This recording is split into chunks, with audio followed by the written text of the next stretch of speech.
Well, every pound, dollar, yen in circulation is owed to somebody by somebody. So all money is in debt. If all debts were paid off, there would be no money.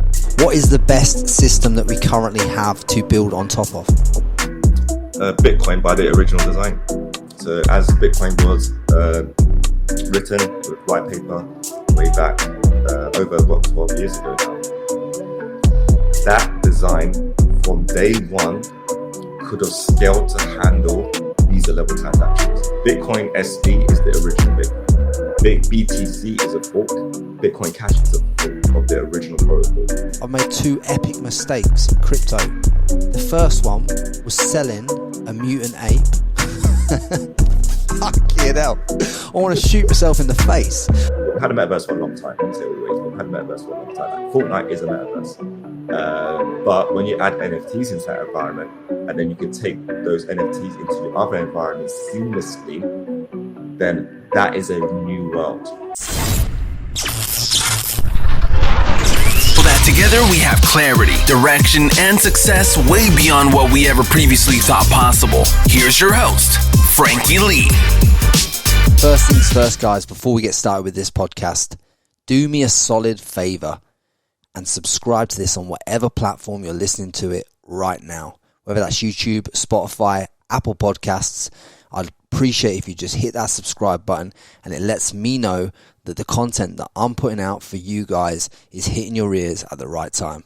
Much love. This podcast is sponsored by contentremoval.com. So whether you're looking to remove any images, videos, search results, fake Instagram accounts, get in touch with us at contentremoval.com. Welcome back to the Frankie Lee podcast. Today, guys, we are going into the Bitcoin space. This is one I've been really excited and hyped to bring to you. Today, I've got Michael Hudson on the podcast. He is the founder of Bitstocks and Gravity.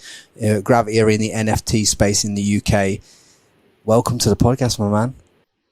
Pleasure, brother. Appreciate you having me on. Nah, it's good. It's good. It's good to get you out of bed early in the morning. You know what I mean? It's not too early. It's all right. It's 9 o'clock, so I can't moan. Yeah, mate. I think the best place, the kind of place I wanted to start with you is I just wanted to kind of give the audience a bit of an insight into your journey on how you came into the Bitcoin space in the first instance, because I think you came into it really early doors, and I wanted to kind of understand how you found Bitcoin and how you got into it. Yeah, sure. So I was working in the investment world, but my background is very deep in tech. Like, I set my first tech company when I was 16 years old, built it up to earning about $7-8 grand a month when I was 18, still going to college. Dropped out of college twice, went bankrupt when I was like 20. Pretty much lived in China. I had a business out in China when I was 19. Then credit crunch happened, lost everything, came back to the UK with my tail between my legs. But the thing with me is I've always been someone who has enabled enough sovereignty where I could just learn whatever I want to learn based on my passion. So it allowed me to very much stay in the fringe of the tech world. And also going through bankruptcy, it actually had me with a very deep fixation and fascination about money creation, the stresses of being under debt at such a young age. And then you go through a bankruptcy process, it gets wiped away. It got me curious. So I had a very deep fascination with money, why money has so much control and influence over human behavior and action. And I wanted to get to the source of what money truly is, how it's created, how it's brought into existence, the influence it has. Study the history. I studied world affairs, governments, political affairs. So in regard to obviously money created, and you're saying that you obviously you were learning how money was created by the substance of it not coming from, not being real, so to speak.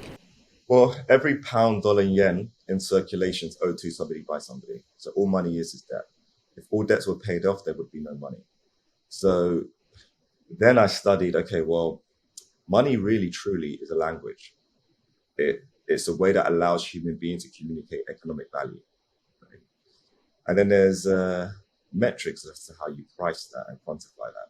Right? So human beings' time, labor, times by their skill set determines the rate of value that is put on you as an employer or employee, right? So if someone has a high skill set and I want to hire them from a job, I might pay them $100,000 a year. Right? If someone doesn't have the same skill set as an individual, but still applying for the same job role, I might pay you 70,000 a year. The calculation I'm doing as an employer is I'm assuming that based on that skill set, you'll be able to complete more laborsome tasks in a shorter amount of time. So money is a measurement, and it's the way that we communicate. And we've got 190 plus different ways of how we communicate on the planet. The dominant frequencies, so the dominant tongues, is USD, GBP, Euro, and obviously Chinese yuan, Japanese yuan, right? So these are very dominant frequencies. But you have no ownership over which frequency you inherit. It is the geographical lottery of birth, right? So what I find interesting is, okay, if money is a measurement, it's measuring effectively time, and time itself is also a measurement, which measures energy. So there's this relationship between skill, labor, that gives us economic pricing. Now, if that economic pricing isn't fair, also it influences human behavior. For instance, I'm in the UK, relatively high tax jurisdiction. Government well, I know it really well. So Boris Johnson wants pretty much all of my money, and he's still not going to comb his hair if he gets it. So when we get into positions of wealth, we then look for avenues as to where we can do the same amount of labor input, but get more return for our time. So I might move to Dubai because Dubai is a zero tax jurisdiction. I'm going to have the same exact role and job and energy input as I do in the UK, but I'm getting more return for that energy input, right? So I was really fascinated by these relationships. So when Bitcoin was put on my desk, it's actually put on my desk by my number 2 hire now at Bitstocks. So someone that's been with us pretty much since the beginning. He is a little nerd himself, and he came into my office at the time. So I was about 23, 24. I'm 34 now. So he came into my office talking to me about we need to turn all the computers to mine Bitcoin. So And you're thinking this kid's crazy. Yeah, the thing with me is, on the surface, I might not look like I'm paying any form of attention, but if a light bulb goes off, I will look into it. Okay? So as soon as he buggered him at my office, and then I just started looking into it. And then when I started looking into it, it hit me immediately that holy shit!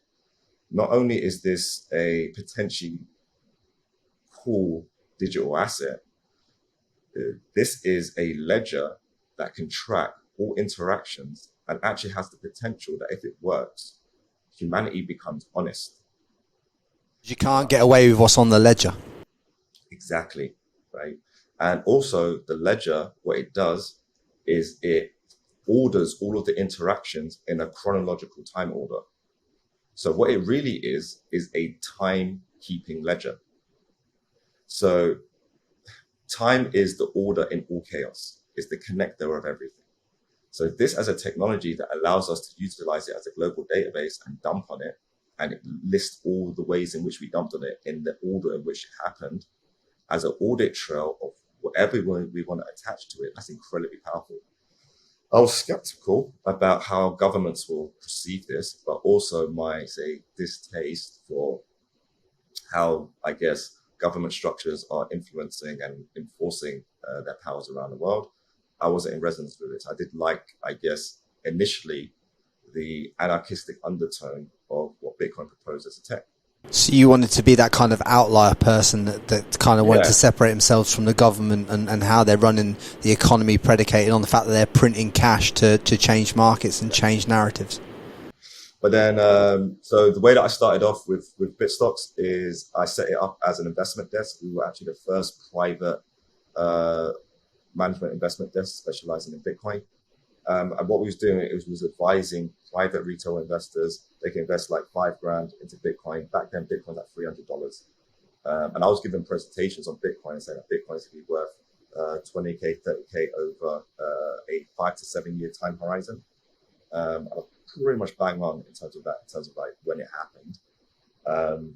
But the revenue model we had was I would take 25% of the profits of my clients' gains. So I only would make money by making my clients money. So I was doing that for about 3 years. And then I had an epiphany moment myself. And I realized this anarchistic undertone is actually the issue in the space. And ironically, the thing that we need is a bank. In order for this to work properly at scale and to be palatable for the metaverse. I already started having thoughts about the metaverse back in 2017. I knew that the whole space has got it wrong. Effectively, it's a very bold statement. So bold that I knew that whatever idea I was conjuring up, I was going to have to privately back myself. And that's what became Gravity, effectively. And Gravity is the NFT play that you now have on the back of it.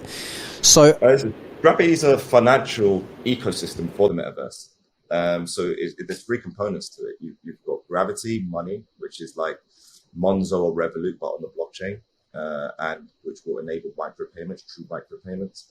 And then you've got the NFT exchange as well, and that allows creatives to create and gamify and monetize their communities.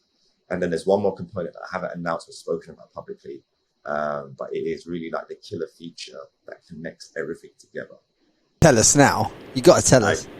You got to tell us the killer feature. My team would kill me, but what it will do is it will resolve some of the bigger issues in the NFT space, such as money laundering. So I'm pretty excited.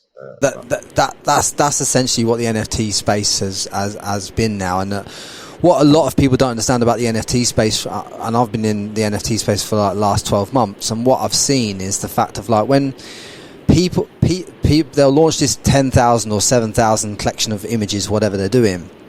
And then they'll tell you that one sold for this and one sold for that, and all that essentially is people swapping money in wallets to buy the NFT and sell it back, and it's just all one big con. Half the inflated prices of these NFTs that sell for hundreds of Ethereum aren't actually being sold. They're just actually, do you know what I'm saying? They're just transferring money between one to the other, and it's just you can probably explain how that happens better than me, but I'm just trying to put it in layman's terms. But well, you're bang on. And it gives the perception to an unassuming community that these are genuine reflections of value. When they're not, they're being pumped up, they're being highly manipulated, highly gamified in a negative way on the investment side. And that's been a continuation really from the ICO era to now DeFi as well as NFTs. And these are just like the immaturities in the space. So, and you can take it with two different sides. Like on the one side, yeah, it definitely needs to be curbed. It needs to be controlled. We need to start putting in AML KYC checkpoints. We need to start getting this ready and palatable truly for mainstream, where everyone can interact with it. Businesses are interacting with it. Kids are interacting with it. So we need to clean it up.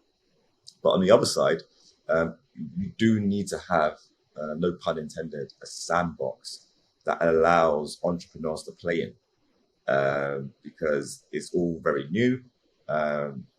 How many guys are out there checking in with lawyers and the regulators before they create a cool idea? Not doing that. So it's being massively overrun by just people trying to be creative and jump into this world, not really understanding that this sandbox isn't going to be like that forever. Yeah, we're seeing the first version of something that's going to be way bigger. I mean, when I look at NFTs, I see like this is going to be a great way for me to sell my car in the future, a great way for me to sell my home or to transfer the deeds of land over, because they could all be held as an NFT, right? And then you could transfer the NFT like in lightning seconds, rather than having to go to, the land registry in the UK or something like that. Yeah. And in order to achieve these things, and to get government bodies or big businesses and corporates to integrate NFT technology at that scale, you have to be reliably cheap, not just cheap, not just cheap one day and then you're 10x more expensive another day. You have to be reliably cheap. You have to have enough bandwidth to ensure that the queuing problem is never going to happen on your network. So then that influences the fees. You've got to genuinely enable them to enforce their legal property rights over the assets they're creating. Meaning that if you have an NFT on Ethereum and that NFT is hosted on an independent server and the NFT is just pointing to the server, saying, here's the file over here, that's what the $70 million beeple is. That actually is not legally secure, because you've promised somebody that they have a asset that is immutable because it's on the blockchain. But if that company server goes down, you've lost your $70 million beeple. So this is one of the things that I was discovering about Ethereum. I kind of went down the rabbit hole of Ethereum trying to look at it in comparison to Bitcoin, and everyone was saying about the network effect of how Ethereum's outpacing the growth of Bitcoin. But when I was which is true, right? But when I was looking into Ethereum, isn't some of Ethereum hosted on AWS servers, like some parts of it? So Ethereum's whole play is to be a virtual machine, the world's virtual machine, the world's computer to process all the world's transactions. It's a great dream, but if you can only process 30 transactions per second for the whole world, that's only 2.1 million a day. So what computer is useful if it can only do 2.1 million instructions a day? So as a plumbing system that the world then needs to go off and build cities on top of, it's very unreliable. So what then happens is other entrepreneurs see that as an opportunity to optimize a layer above it, so that instead of, say, you're trying to compete for those 30 transactions, this platform might let you do 1,000 transactions a second, right? But this platform could bundle 1,000 transactions and feed it into the underlying in one. So now I've got 1,000 to 1, right? But now you're stacking a shit sandwich on top of a shit sandwich, right? And this is the thing, is that the maturity over the 7 years of me being in this space has now had me very opposed to getting into tribalism. Right? So narratives in regards to this coin is better than this, or this narrative is better than this one. Exactly. So my whole fixation and obsession is customer experience, right? So in order for me to give a reliable customer experience, I just want good plumbing. And that's all of these blockchains. They're all plumbing systems. So one person might be like Luigi's the best plumber. Someone else is like Mario's the best plumber. The best plumber is one that when I want to build my house, I call him, he comes and installs the system, and I never fucking phone him again, right? That's the best plumber. But Ethereum, you can't. Also, as well, in regards to what you just said there, for crypto to be mass adopted, people shouldn't even know that they have to go onto the crypto network to be on the crypto network. Do you know what I mean? So they can have their transaction processed on the crypto network. They can go on via an on-ramp in the real world that we exist in right now onto the crypto network and back off before they even know it's happened. So they don't even know it's been processed on the power. Yeah. Absolutely. And we're doing that today. Before you and I jumped on this podcast, neither one of us checked if TCP/IP is still working. Right? We just jumped on the podcast, right? I can jump on my laptop. You might have jumped on the PC. You could have jumped on a mobile device. You can use a variety of different ways of communicating with this protocol, but it's one fucking protocol, right? And so this wet dream of multi-chain environment, right? DeFi, this chain connected with this chain, that chain connected with that chain. We don't do that today with the internet, right? In order to have a functional internet, we need everything communicating through one standard, one place. Why is that important? It's important because you shouldn't need to have the expertise of the underlying internet infrastructure. But if you want to create a website that needs to communicate with a community, right, you need to know that shit's going to work. And I just need to build on something that everyone else can communicate with, right? Because there's standards, right? So, and that allows you to speed build as an entrepreneur. What we're doing in the blockchain space is we're stacking all of these bullshit protocols on top of each other. So if you're an entrepreneur and you're trying to build in this, you've got to factor in now that you are now a plumber by default, as well as an entrepreneur trying to forecast a business with nothing to do with the plumbing. It's retarded. It's absolutely fucking retarded. But they're great at marketing. They don't have regulatory oversight, and they can get away with it right now. What in regards to the systems that are currently available, the Bitcoins, Ethereums, the Solanas, all that kind of stuff, what is the best system that we currently have to build on top of? Bitcoin by the original design. So as Bitcoin was written with white paper way back over 12 years ago now, that design from day one could have scaled to handle Visa level transactions. But the philosophical understanding of those 9 pages of writing by Satoshi Nakamoto split opinion. You've got to consider the Bitcoin white paper like a Bible. Many people interpret religious texts differently, right? And that's what happened in this technocracy, is people interpreted Satoshi's writing differently, right? And they made their own mythical understanding of what Satoshi was building. So that mythical understanding became, this is digital gold, hodl, don't spend, and buy the dip. Right? If I'm a hedge fund trader, if I want to say gamify my liquidity network, which is retail investor, telling you that this is gold, right, and fixating it to something that you know has a stable store of value, psychologically manipulating you to never sell. When the market structure breaks, I manipulate you to buy the dips, so I've got liquidity to be exiting my position.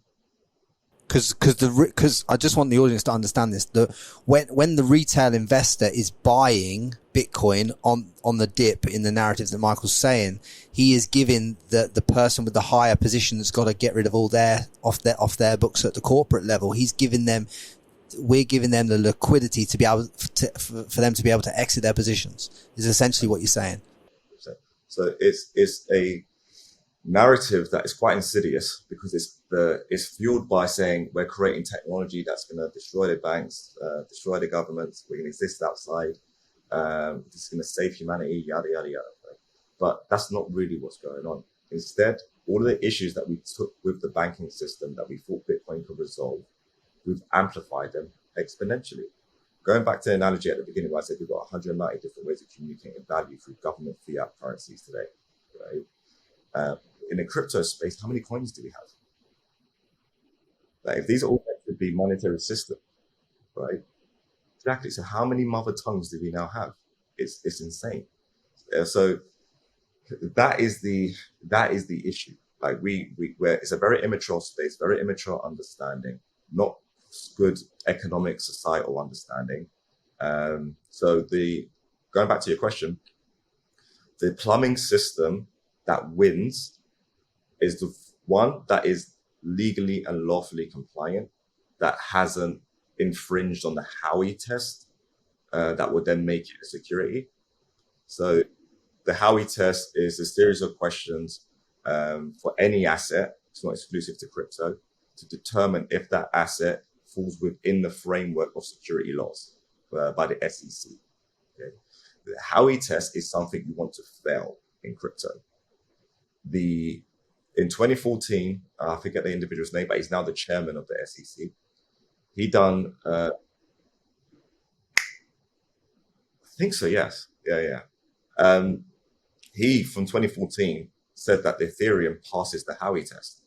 Right? You don't want to pass the Howey test, meaning Ethereum, because it was introduced as an ICO, is a security. So once the inevitable, and I hold me to this, make this the major part of the podcast. Once the inevitable happens that Ethereum falls outside of scope of regulation, I reckon it's going to happen within the next 12 to 18 months. It means Coinbase, Binance, Crypto.com, every crypto company you can imagine legally cannot touch Ethereum. And that is not even factoring the fact that Ethereum can only do 2.1 million transactions a day. Ethereum gas fees are disgusting, and you can't have metaverse activity happening on Ethereum. Also, Ethereum, due to its limitations of only 2.1 million transactions, but you still got all of this energy utilized to secure a very small amount of transactions. So the CO2 emissions of Ethereum transactions and NFTs on Ethereum are disgusting. It's the highest of it's the highest of any blockchain, as a matter of fact. So, and this is the difference. So what I'm now doing is I've been speaking this way for years, right? And getting like a lot of backlash. This is why I wanted because your opinion is so different from the narrative that I've been guided through with the Michael Saylors, the Raoul Pals, and all this stuff, which I'll also get on the podcast as well. I wanted to get you on because, like, I've heard Saylor's full of shit. He has no idea what he's talking about. Right. Okay. Go into that for me then. Tell me, why is Michael full of shit? Because obviously Michael's got a hell of a narrative in the space, especially in Bitcoin. Yeah, because it's a pumper. It's a pump and dumper. So going back to saying the religion that they create, you don't sell it. This is a digital gold. Hodl, hodl, hodl. Buy the dip. He's just regurgitating that narrative. It's not his narrative. He's just a puppet regurgitating that narrative. That narrative originates, ironically, from MasterCard through Digital Currency Group, who then bought up all the major companies in the early days. They manufactured that narrative. Barry Silbert, Alan Silbert. These people manufactured that narrative. And Saylor's the latest puppet just spewing that narrative. So let me take him apart. Go for it. This excites me. Go on. So I've so far been focused on Ethereum, 30 transactions a second. Bitcoin BTC can only do 4 transactions a second. So Bitcoin can only process about 350,000 transactions a day. So the fact that Elon Musk saying, oh yeah, Tesla's going to accept payments, no, because the world can't utilize it without having these crazy fees, right? And how they manipulated that is Bitcoin, every single version, BTC, Bitcoin Cash, Bitcoin SV. They have the same amount of time to process transactions, 10-minute window. Consider that 10-minute window a piece of A4 sheet of paper, right? So that's the ledger. In 10 minutes, you can write as much as you want to this piece of paper. The pen is what everyone speculates on is the token. That allows you to write to this ledger. So every one Bitcoin is comprised of 100 million bits. We call these Satoshis. It's the smallest unit in Bitcoin currency accounting system. Okay? So BTC is actually comprised of 100 million bits. But consider that a pen. When you write to the Bitcoin ledger, BTC, you have to factor in you can only touch that pen on a piece of paper 3 or 4 times a second. The whole world has to queue up to touch the paper 3 or 4 times a second. Now, just going back to just simple, real world, human beings, a piece of paper in front of you, and I've got 3 pens, okay? I've got one that basically the ink is all dried up, it's super clumped up. It's a broken fountain pen. Every single time you go to use it, it's just got a splurge of ink. You have no precision, no accuracy. Okay? Then I've got another pen, which is a felt tip, right? So again, okay, I've got a decent degree of precision, but I'm not really going to design anything that reflects something like, say, Mona Lisa. And then you have a biro, right? And that biro is fine, it's precise, and I can use every single bit of that ink. If humanity only had one pen for the rest of existence, which one of those 3 is going to be most useful to humanity? Right? Because you need to be able to use the ink. So what Michael Saylor is saying is this Cartier diamond encrusted pen with no fucking ink, right, is the one that the world needs. But if you've got, going back to NFTs, if you've got a creative, right, who wants to have a shot at Mona Lisa, why are you dictating who can or can't pick up a pen? Everyone should have the ability. If it's truly distributed, decentralized, what they keep saying, it means that any human being on the planet should be able to pull up a chair to that table, pick up a pen and write on that ledger and read that ledger. Bitcoin doesn't fit that description because it artificially limits the amount of time that you can pick up a pen. Right? So if we talk about utility, velocity, and economic might, Bitcoin can't do it. It literally can't do it. So all it can do is hoover up value that is only being driven to it through actors such as Michael Saylor, Elon Musk, etc., who are just regurgitating this religion as to why this has value, because it is a religion. It's not backed up with any intrinsic facts. So now, because I've been speaking this week, I've been quietly very confident. I've been knowing what I've been building. I've now built a whole token system on top of Bitcoin SV that when I do demos, I can do a demo to someone. Like, for instance, I can generate 100,000 NFTs for $160. Right? And those NFTs are truly on-chain. And the CO2 cost of that exercise is a few cents. Right? So my CO2 cost is a few cents. Ethereum, for that demo, the CO2 cost alone was $6,500. Right? That's just CO2. So when you then factor in the transaction fees on top, which is tens of thousands of dollars, it just can't do it. And the only thing businesses care about, like if I'm pitching an airline, I'm saying, listen, all of your tickets should be NFTs, right? Then I need to be able to give them a reliable price.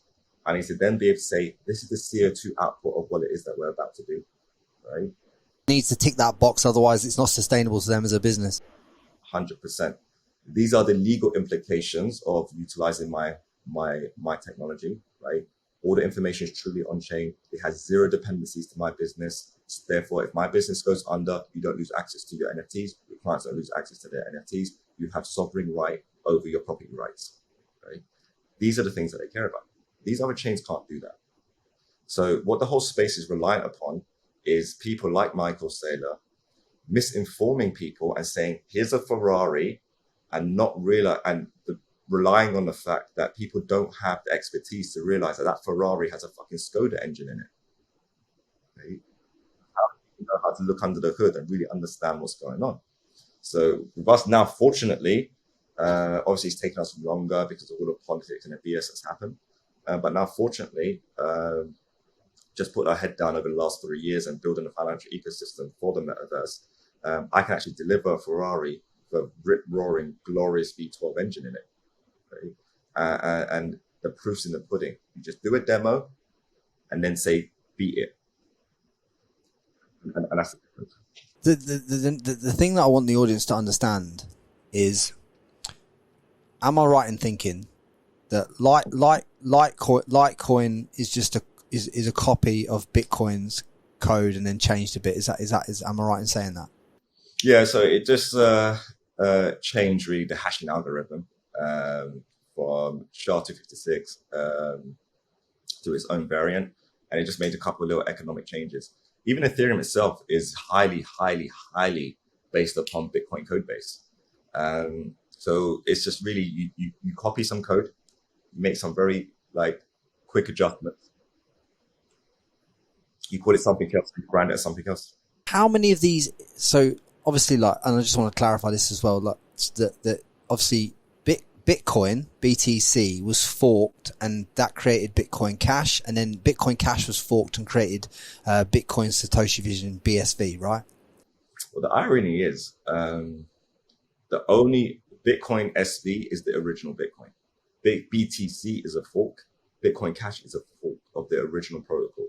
So Bitcoin SV is actually the only original Bitcoin. And also all of the IP and the patents that are owned by Satoshi Nakamoto and his company. He owns patents effectively pretty much every combination that you could possibly do in the chef as a kitchen in the crypto space, more than likely not infringe on this guy's patents. They just haven't been legally enforcing their patents yet. I know for a fact Satoshi Nakamoto has 100 patents on NFTs. So This is what I want. I'm glad you brought this up, because obviously, look, from what I know from your story, you believe that Satoshi Nakamoto in your mind is Craig Wright, the Australian Craig Wright. Yeah, and Craig Wright has filed legal documents claiming copyright of Bitcoin, the original Bitcoin, in the British court system, right? Yeah, successfully so as well. So when you say he's successfully done it, and has he won the case now then? So there's a variety of different cases going on. So you had the case with Kleiman. That was the biggest one. Like in the early days, this was like the opposing side was very committed that was going to unravel that Craig is a fraud. And they were effectively going for 50% of Craig's wealth. So it's big tens of billions, like 70 billion plus was in dispute. Effectively, Kleiman is getting nigh on nothing. And it was determined that there is no case there that supports that they should be getting a higher contribution to say that Kleiman actually was involved to the degree which was insinuated in the Bitcoin project. Ultimately, with Craig, there's not even a close second or a close third as to anyone that demonstrates his understanding of Bitcoin. However, Craig is a very difficult character. You've got to factor in that he's very much on the spectrum. He's autistic, he's got Asperger's, and it comes out in everything, in all of his communications. It comes out. But if you know him and you understand him, you don't obviously you don't take offense to it. Not as much offense to it, because you understand. The most important thing is to judge someone by their output. So after studying his work, his papers, paying attention to the patents that they're filing, and also their business moves, and being quite close to what's going on in relation to their business moves, and also the validity behind some of the bigger claims, right? Like the bigger claims around regulation, law, compliance. As boring as these things are, it's very important to be paying attention if you want to be playing in this space for any long period and degree of time.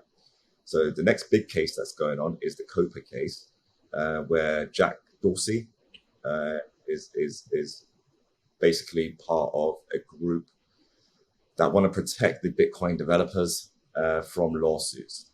Now, if they didn't think Craig was Satoshi, would Jack Dorsey be involved in this group putting up money to fight one guy? This is what worried me, right? See, I thought I went along the Craig Wright narrative, because obviously you told me that Craig Wright was Satoshi Nakamoto. So I went down the rabbit hole, and there's a lot of conflicting opinions on that. And then obviously, like when Jack Dorsey put together a series of like a fund together to defend Bitcoin, I was like, well, if it is the true narrative, why does it need to be defended by so much cash? I was a little bit concerned by that. But I want to ask you, I suppose the developers are shit scared, and they're the ones who are on the hook for the lawsuits that are coming, because they've taken somebody's IP and manipulated, misrepresented his IP, and not paid any degree of remuneration or royalty, right? But it's just that's what it's really all about. But it crushes the narrative. It crushes their religion. Has that got anything to do then with Jack Dorsey stepping down from CEO of Twitter? I wouldn't go that far. I think there's a variety of reasons as to what's going on. It's definitely clear that his focus is now on block. He's converted Square to block, so he's definitely very gung-ho on Bitcoin. But I just think he's the latest puppet falling in line in promoting the religion. In regards to Craig, right? Craig Wright, obviously. The first day that he says to you, "I'm Satoshi Nakamoto," what was going through your head? Like what? It wasn't about that. I was skeptical as fuck. I'd done so much analysis on this. I even had a behavioral expert analyze videos on him to see if he was lying or not in the early days. I don't take things lightly, but ultimately, you have to understand my position now, and because of my understanding of how I can analyze the technology myself and how I'm building on it myself, and just using my own hands, is I look at when people say, "Oh, like, why this about Craig? This about Craig?" You have to factor in. I see Craig now as Mario. That's it, right? He's just the first plumber. He's the king plumber, right? Ultimately, I'm just interested in the plumbing system. So what I'm not going to do is fall into my own religion and now make Satoshi Nakamoto like Jesus of my religion. I'm not interested in that. Yo, bro, you're Mario, right? So as long as we build, then Mario doesn't need to keep coming out and trying to save Princess Peach. I'm not interested in that, right? But I'm not going to disregard the fact that this guy actually is the inventor of this. Now, there's definitely probably people is that has helped him. I have questions around the mathematics. I've questioned him that on my first podcast with him. And I don't believe Craig done the math because there's certain things that I've looked into that I find very interesting in relation to mathematics in Bitcoin. And Craig admitted on my podcast, I think it's the first one we've done between 40 and 50 minutes, that he's doing a PhD to actually further understand the mathematics in Bitcoin. Right? It's like I'm the CEO of Bitstocks, we're creating Gravity, but that doesn't mean anything without my CTO, right? He builds it. But I am the visionary, I'm the architect, I'm the one who's defining the roadmap, it's my shit. But it doesn't mean anything. So there's a degree of that. But once you understand Craig and hear him talk about law, hearing him talk about history, archaeology, once you hear him talk about all of these other things, you understand holistically how rounded he is as an intellectual. And Bitcoin isn't predominantly computer science. Bitcoin is predominantly economics and law. And then he put together this computer science pieces, which is a smaller component, in order to have something that has legal grounding. This is why he's so fucking unpopular at a high level. Because going back to one of the first things I said as to what turned me on with Bitcoin, I said it has the opportunity to make humanity honest. Look at Craig as an autistic individual when he speaks about honesty and how much he actually fucking means it. Like he's fixated with it and he cannot unhinge himself, even to his own detriment. He cannot unhinge himself. But he's got an economic war chest and that autistic commitment to fight and fight and fight. And I don't agree with how he fights. Again, this is one of the traits of like his persona where it's playing against him, right? But do not confuse this man's commitment to making humanity honest. And that's what's going on. So if you've got a guy like that that's got technology that's already like out there in the mainstream at this level, that there's no reason why government shouldn't be implemented. Central bank digital currency should be issued on Bitcoin. Voting system, we should be talking about again, issued on Bitcoin. We now no longer have the voting fraud scenarios and allegations with Biden and Trump, right? I can see what the ingredient and components are in the Pfizer vaccine or the Moderna vaccine, right? Because we've got supply chain management, because we're digitally tagging everything. I know the composition of everything that I'm interacting with. And we can hold human beings and big businesses accountable for their actions, because all of their actions are on this time-stamping ledger that gives the X mark the spot if there's corporate fraud, if there is misuse and interruption of supply chain, you know, where it happened and when it happened. Humanity becomes honest by default. Do you really think though that they're going to let that amount of honesty be implemented at scale? Evidently, it's been a struggle, and that's the crypto space, and that's what underpins all the tribalism. You have those who are enlightened and actually do understand what the hell's going on and fighting for the good team, and then you've got the other side, which is on a smaller percentage malicious, but on a wider percentage ignorant. Right, and when there's so much money there, ignorance pays. Ignorance pays. But what happens to your business then if Craig is lying? Well, when I can do a demo of my token technology that Solana, Ethereum, Cardano, Avalanche combined could not do, the proof's in the pudding. It's no longer a conversation about Craig anymore. It's just, here's my technology. Let me create 10,000 NFTs in front of you. Here's the cost of creation. Here's the CO2 cost in emissions. Here's all the files on chain. There are zero dependencies. There is no conversation about Craig. I'm not going into a boardroom setting saying, listen, yo, I know Satoshi Nakamoto. That's actually a disadvantage for me. It's like, it's the Donald Trump effect. Yeah. It undermines the work that you've done on the tech behind it. So what did I do as an entrepreneur is, look, I clearly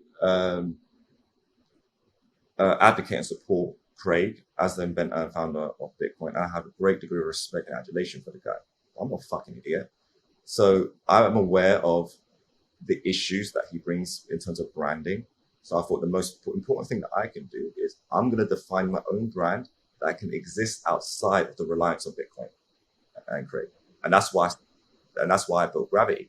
Because the whole point about Gravity is my execution is to make Bitcoin what it is, plumbing. So I want to make Bitcoin invisible anyway. Yeah, you're trying to create the Gravity as the on-ramp that on-ramps people onto Bitcoin without them even knowing they've really gone onto Bitcoin. Absolutely, because people want to go there, they want to create an NFT, they want to get involved in the metaverse, they want to interact with this environment, that environment. You just want to earn in new ways, and you don't care about how it is they earn it. Especially if I've got the banking side of it. Once we've got it released at scale, where you've got the micropayments, but you've got it in fiat currency, right? So if I tokenize GBP, USD, and Euro with Bitcoin technology, because using those Satoshis with precision, right, then I can take 1 penny, break it down to the 8th decimal place, and have true micropayments. Blockchain systems today can't do micropayments. A micropayment is a sub-cent payment. If the fees on Binance Chain are 41 cents, if the fees on Ethereum are $100, you can't do a micropayment, right? Bitcoin SV, I can do micropayments. So I can take a penny and just quantize it. And now what can I do going back to time? I can price time more accurately. So we can now start thinking about computation differently. Now I can charge for a clock cycle. Like the whole world freaking changes. It's a very different way of looking at it, but it should just be what it is: invisible, plumbing. And what I had to do is fight through the swamp of sludge of bad branding with BSV, and establish my own and business execution for it to stand on its own. But I don't think BSV is going to be the only one that stands and the only ones that have true economic value as the years push on. What, out of all cryptocurrencies? Absolutely. There's going to be this is like the Highlander. So for those that are old enough, there's a series called the Highlander, and they can only be one, right? So Highlander goes around, he cuts off the head of another Highlander and absorbs their energy. This is going to be the same. They can only be one. Just like you've got the TCP/IP protocol today, is one. They can only be one, and it's just a factor of time. So what? So for some of us, obviously, let's just talk about the fact that I've got Bitcoin, I've got Ethereum, I've got Cardano, I've got some Polkadot, I've got some lots of other protocols, lots of other investments in this space. So everything that I've got, I should literally get rid of. I'm not going to tell anyone when to sell. One thing what I will say though is pay attention to how the SEC is evolving and how their views on what is within the Howey test scope and what's outside, and then run it against your portfolio, and then determine a ballpark time frame as to when you think the SEC is going to make their announcements and when it's going to impact you, because you still want to make money in a casino, but just appreciate it's a casino. And then when you know that the casino is going to shut down, that's what is going to determine how well you do or not, right?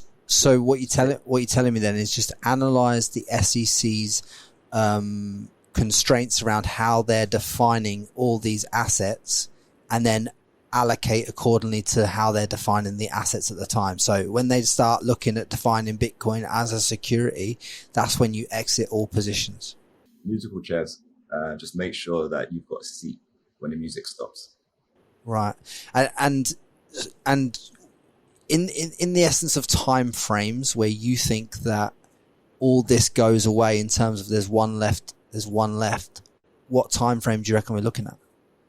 Well, I wonder if I'm in protocol. So right now, I can say very confidently in a regulation exorcism, the coins that will still be there will be BTC, Bitcoin Cash, and Bitcoin SV. Due to the way that they'll just organically mined into existence. That's the huge factor. They were organically mined into existence. There was no pre-token offering. They were organically mined into existence. Right, so they can't be classed as easily as a security because they weren't sold at the start. Is that what you're saying? Yeah. Because we had the ICO game was on forums before it hit exchanges. And it was just pre-token offerings. So there's loads of all the early stuff is all pre-token offerings done through the Bitcoin Talk forums and forums. Then it hit like markets, and we built markets and created a more developed thing called ICOs. You're very like if Bitcoin passes the Howey test, remember you want to fail the Howey test, it's all over. But it's not. And the same guy who's saying Ethereum passes also stipulates that Bitcoin fails. Right. Okay. So Bitcoin as BTC, Bitcoin Cash, Bitcoin SV, they're not under the same hot water from a regulatory standpoint and on the scope of the SEC from a regulatory standpoint. If they did do that, it's game over for everyone. Right, and that's when the NFT space, you believe, pivots then onto BSV. Yeah, but that doesn't need to happen overnight. We're definitely going to have our big impact to start aiding that. And also what we're working on as well is a way to communicate with Ethereum. So when the event inevitable happens, I want to offer everyone a life raft. Yeah, so they can pull all their projects as a straight transfer. Yeah, you pull over even businesses. I want to help them retalk. This is what I mean. I'm so not into this whole tribalism BS. There are businesses out there who've built on Ethereum, they've got great businesses. But when this stuff happens, they're going to need new plumbing.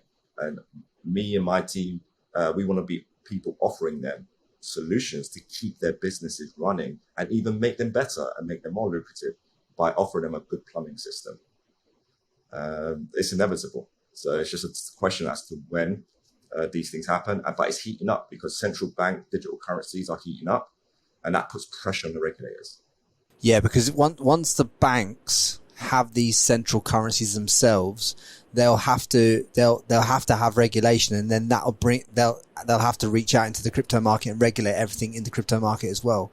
So the sooner regulation starts happening, the sooner all these projects are going to get shut down. So that's what people need to pay attention to. Pay attention to central bank digital currency reports, and there's a lot going on at the moment. So pay attention to that. Pay attention to what the SEC is doing, and the likelihood of 90+% of your portfolio falling outside the scope of regulation is likely. It doesn't mean that the coins disappear overnight. It means it goes to the dark net. It goes to the black market, right? Which then means if you try to send that coin to Gravity and liquidate it to go and buy a pair of shoes at Louis Vuitton, you're fucked. We wouldn't even accept it. So that's what's going to happen. So all your favorite companies, even Binance, if they want to continue to exist. What about these big corporates though that are buying Bitcoin and putting it on their balance sheet? Well, they can't do that in large scale and with low friction, which is why the ETFs and all of these products are still getting failed, because you've got so much price manipulation.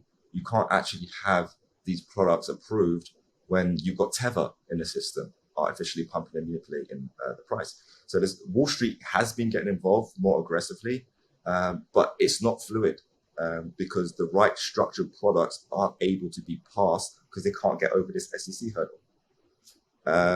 And they're just going to get burnt, ultimately.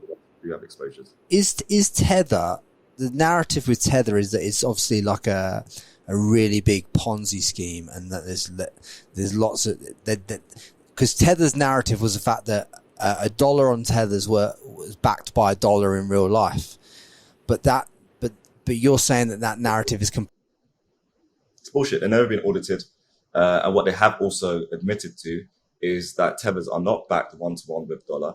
They're backed one-to-one with assets. And those assets can be corporate debt and also the underlying thing that they acquire, which is Bitcoin. So they are backing Tether with Bitcoin and corporate debt. So this is why there was a lot of FUD, fear, uncertainty, and doubt around the Evergreen crisis, and it's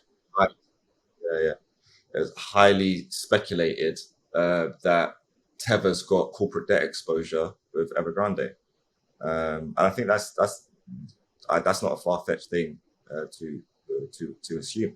But when that Tether can't be audited and hasn't been audited, keeps on skirting the right to be audited, it's still allowing the market to be propped up. There's not a lot of real dollars in the crypto space. If you just look at coin market cap and you do the checkup by volume, Tether is not only at the top, it is at the top by a disgusting margin in terms of daily volumes. So if that disappears, which is inevitable because it is what it is, the unlicensed bank effectively just printing whatever they want whenever they want, that liquidity disappears. So we are inevitably going to go through a cleanse. Inevitably. I know people get triggered when they hear people speak. No, I love listening to this because I need to hear the other side of the narrative, and I think everyone else does. Like everyone who's in the crypto space is always like sunshine and rainbows, but people need to understand that there is going to be a time, and I've understood this for a long time. Someone's going to shut the house down, and you got to kind of have a half a clue which way the house is going to get shut. Absolutely. So that's what my whole play has been around that. I'm early in some regards. It's great in terms of the tech I have, but in other regards, in terms of like my economic earnings over the last, say, 3 years, been worse than since I've been in the crypto space, quite frankly. Because I'm just building in the right way on the basis of this understanding of inevitability. But legal wheels do turn slowly, right? But I don't. But you've got the time and the fortitude to do that because obviously you made a lot of money out of Bitcoin early doors, and you had the tech companies that were turning over high cash flow in early doors as well. So you have now the time, because you've banked so much cash, you've got enough cash runway to be able to build what you actually truly want to build while you're waiting for all this other stuff to happen. So yeah, that's been my big play. So time would tell as to whether or not it was the right approach or not. But the way I just see the writings on the wall is just inevitable. Just pay attention to what the SEC is saying. Pay attention to what central digital bank currency initiatives are doing. And then look at your portfolio and be like, oh shit, Solana's ICO, or this was ICO, or this was an offering this way, that way. Then you look at Solana as a technology, which JP Morgan wrote an article 2 weeks ago saying that Solana is going to become Wall Street's darling and be the Ethereum crusher. And then I think 2 days later, the network went down again for the fourth time, and it was down for 3 days, right? And everyone's transactions were failing.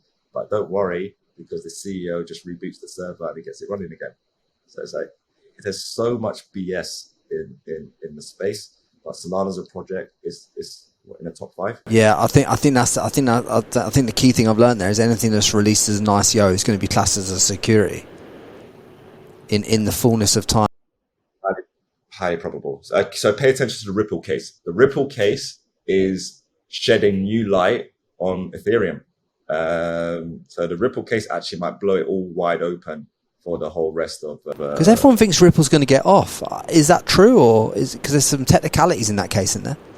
I think it's an interesting one. Ripple has a kind of a different, unique approach as opposed to, like, say, Ethereum. They're not trying to do the same things as there. But ultimately, it came into existence in the wrong way. If they say it fails the Howey test, it sets a pretty dangerous precedent for them, because it has to be a very rigid position. And because it has to be a very rigid position, I think the more likely scenario is, as Ripple is pushing and trying to defend their case, it's actually probably educating the SEC, thinking, raw, I think we got Ethereum wrong. We need to look at Ethereum again. I think that's a more likely scenario.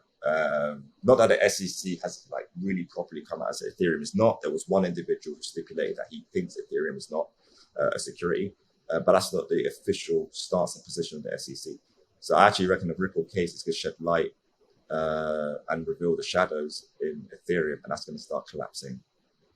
So if you were going to advise the audience then on where to go in terms of like if they want to get started in crypto and they want to obviously start off on the right light, not in terms of investments, but in terms of like there's a lot of opportunities to develop businesses in the space to create obviously all kinds of different NFTs are real. NFTs will be here even after the great cleanse.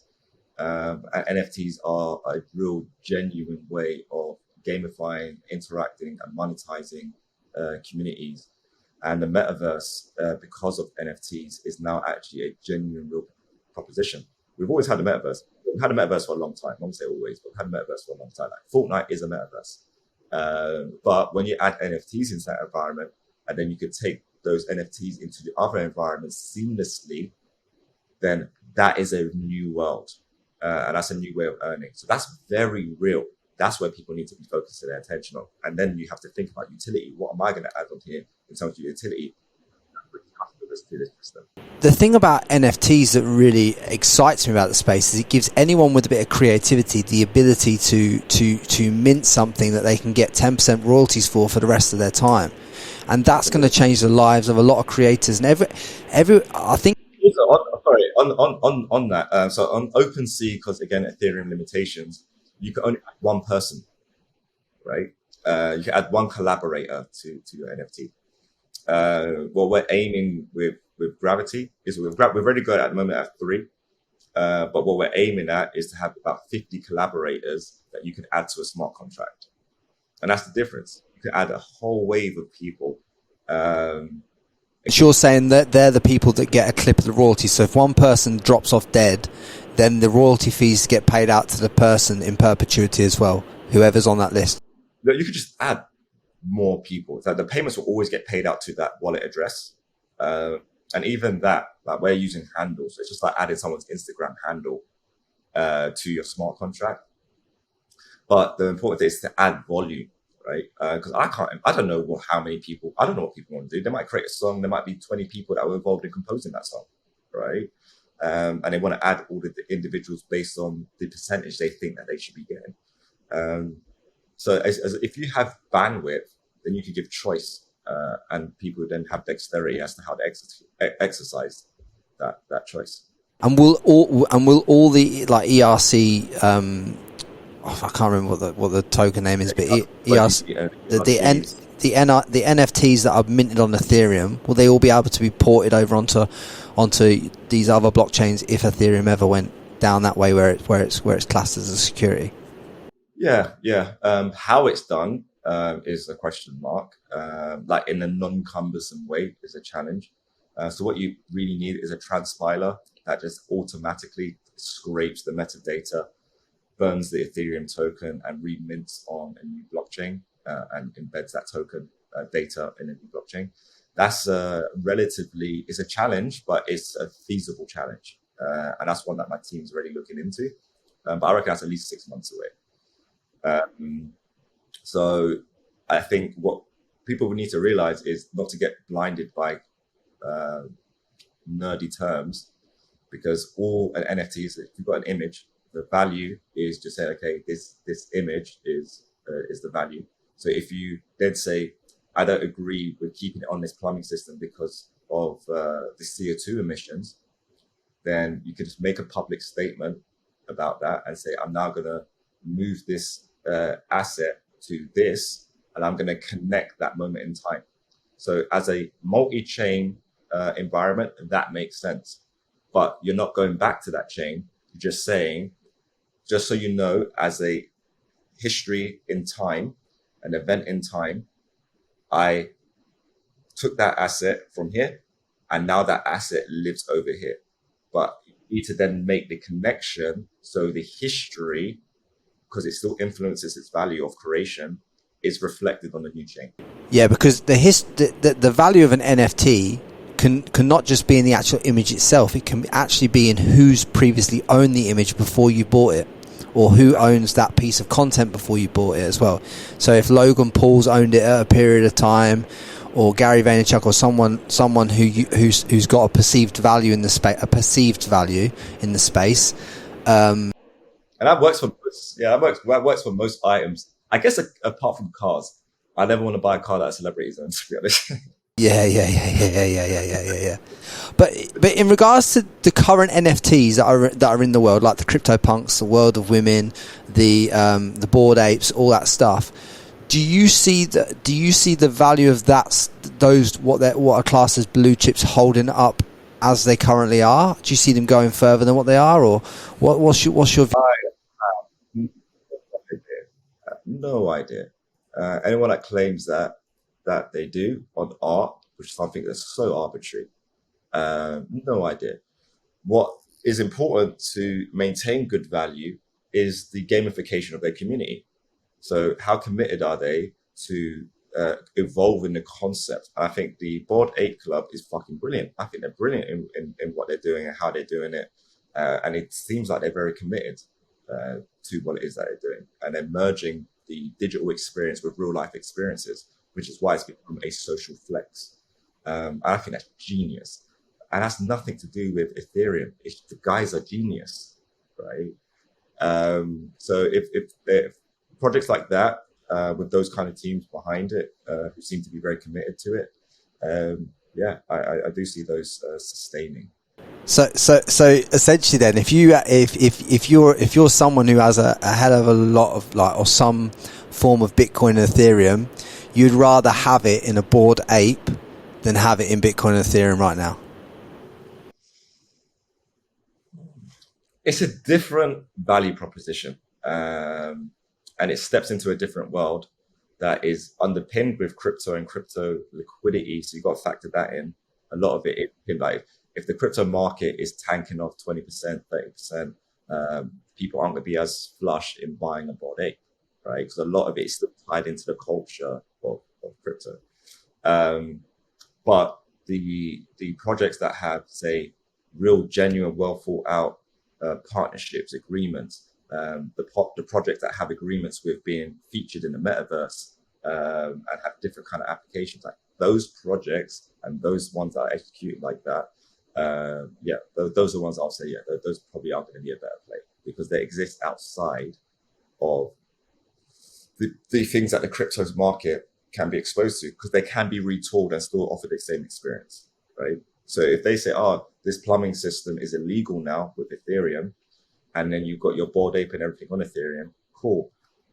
Then as long as there's a good solution out there, convert it over to a legal platform, right? And they shouldn't lose their economic power and their brand power because it's in the culture of the brand, right? So they should change their plumbing system. The thing that, so I don't have a Bored Ape, but I have a World of Women. But the thing I liked about it, and the reason I bought it, was because I thought, well, if I buy this first ever women's NFT project, if women buy into this, like high level women that I thought would buy into it, which they have, then that gives me access for podcast guests for forever and a day because I'm in this rich women's club, right? So I got the 1,700th rarest one of the rich women's club right now is what I have, and I thought, fuck, that's a fantastic way of getting podcast guests. I wish I'd got a Bored Ape because that's a great way of getting podcast guests, and I wish I'd had a CryptoPunk, because I just think to myself, I would personally, for me, where I'm sitting right now, I'd rather have a Bored Ape than Bitcoin and Ethereum because of the access that I get to the people. I want to be at the party with these people because then I get to have the conversations, and the conversations is where my value lies. 100%, bro. And that's it. That's how it's going to evolve, because that's utility. That's like you're able to just get access, right? And that's going to keep on growing, and it's more and more people just need to get access. That's utility. My biggest mistake, I've made two epic mistakes in crypto. The first one was selling a mutant ape. Fucking hell. Mutant ape. I bought it for 4 Ethereum. I sold it for like 5 Ethereum. I'm off my tits, crazy, right? And then I had 2 World of Women, and I sold the least rarest one. But and my third mistake was not buy. I bought the wrong World of Women NFT that I thought was in the Royalty Club, but missed out on one variation of the narrative that was needed. So I bought the wrong one. So there's a few mistakes there, but like if you were going to give some people, like if you were obviously leaving the planet tomorrow, but obviously we're going to drop some pearls of wisdom on the audience right now as a parting gift that'll take them and elevate them in their lives, what would you say? Well, there's been a kind of a theme of time with what I've been saying. My favorite quote is by Thoth, the Atlantean, so keeper of the Akashic record, which is actually my inspiration for how I understand Bitcoin. So I say just for people to understand that time changes not, but all things change in time. And time is the force that holds events separate, each in their own proper place. And you move through time as you move from one event to another. That is kind of like my mantra in life. I actually recite. I'm a student of the tablets. I recite this stuff quite a lot. Because I imagine from I love that quote, by the way. And I imagine that you have evolved massively from how you were brought up in. I think you were brought up in London, right? Yeah. I think from where you've come from and the culture that you've come from, and obviously like you might have been involved or around some rowdy lot when you were younger, but you've had to evolve and elevate through this Bitcoin journey, through this crypto journey, through everything like that. I think that's a credit to you, because I know those areas well myself. So I just want to say, like, mate, honestly, what you've achieved and the abundance you've achieved in your life on the back of learning and educating yourself within cryptocurrency is exemplary, mate. So hats off to you for that, man. I really appreciate your time today, guys. Do me a favor. I'll link Michael's Instagram. Give him a follow on Instagram. He's a wise guy. He's always putting out epic content. He's got some wicked mates as well, in like Yanni and all that do some epic shit in the UK and around the world. So yeah, just do us a solid favor. Message me, message Michael. Let us know what you thought of the podcast and everything like that. Like, subscribe, share it with your friends. This is a bit more of the technicalities behind the space that I wanted to get out, and Michael's a wizard with it. So I just want to say again, much love. Bro, I appreciate it, man. You're a legend. Thank you very much. Legend, brother. Don't forget to subscribe to the Frankie Lee Podcast.